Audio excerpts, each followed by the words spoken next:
Introduction à la sécurité. Steve Fontaine, consultant en gestion des risques et chargé de la sécurité. 3SA Conseil, Paris. Tournage réalisé au Philanthro-Lab. Le plus important pour prendre en charge une personne en situation de handicap en cas d'urgence ?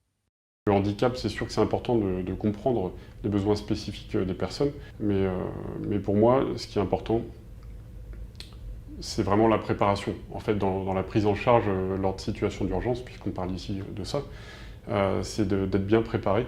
Si déjà on connaît bien le lieu dans lequel on travaille, dans lequel on accueille les gens, on appelle ça un établissement en recevant du public.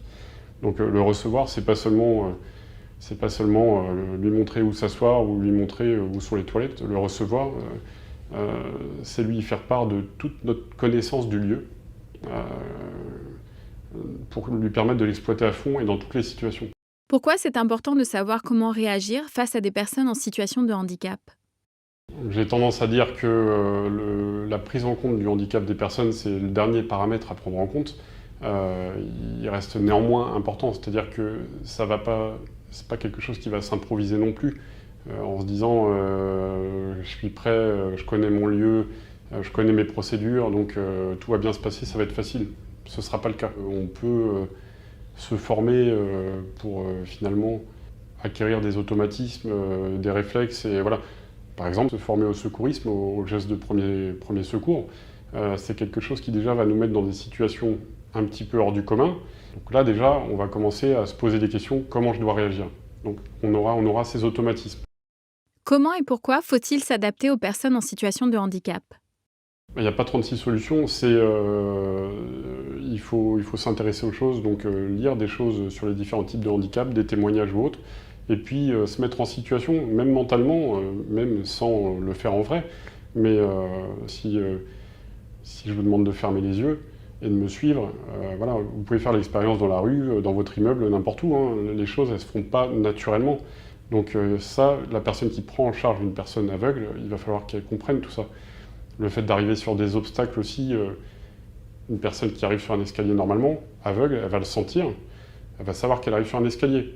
Si vous êtes au pas de course, si vous ne la prévenez pas, si vous ne jouez pas ce rôle de décrire tout ce qui est autour de vous, ça va pas le faire. Donc, et pareil pour une personne déficiente auditive, il va falloir trouver le moyen de communiquer avec des gestes, parce que si vous entendez des coups de feu, la personne ne va pas les entendre. Si vous ne la prenez pas en charge en lui disant « maintenant tu viens avec moi, on va là-bas » et la prendre en charge en fait correctement, avec fermeté, mais encore une fois avec pédagogie et presque douceur. Ça peut paraître entre la fermeté et la douceur, c'est pas évident, mais on n'a pas envie de la stresser en plus. Mais par contre, on a envie qu'elle réagisse très vite parce qu'on n'a pas envie qu'elle meure et on n'a pas envie de mourir avec elle. Donc il faut trouver des moyens de communication, il faut trouver les bons canaux. Donc c'est vrai que si on ne se prépare pas à être en contact avec des déficiences, ça on ne l'improvisera pas. Une personne qui est déficiente mentale, c'est pareil, si on commence à utiliser un langage très complexe, peut-être qu'on peut expliquer longtemps avant que la personne commence à bouger. Il faut évacuer, il faut prendre l'issue de secours la plus proche, c'est ce que dit le message. Je suis désolé, c'est pas compréhensible de tous. Voilà. Donc tout ça, en fait, il faut s'y préparer soi déjà mentalement. Ça va être des petites difficultés supplémentaires en fait. Je dis petites parce que je suis persuadé que si on s'y prépare, on va vite arriver à trouver des mécanismes pour se comprendre. Voilà. Comment peut-on se former ?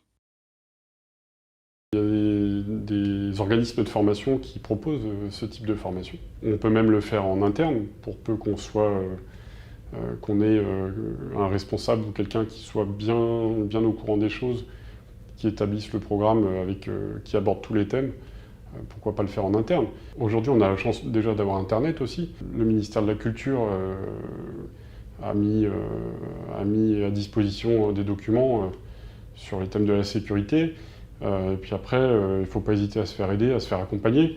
Il ne faut pas hésiter à partager avec les autres établissements aussi qui ont peut-être déjà avancé sur le sujet.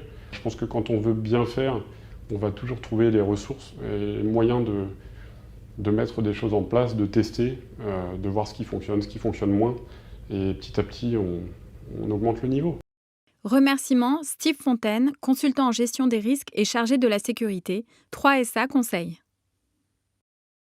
Logo AHF Action Handicap France. Tourisme et handicap. 3SA Conseil. Santé, sécurité, sûreté, accessibilité.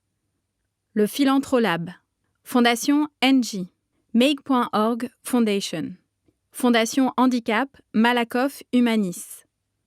Vidéo réalisée par Tulip et compagnie.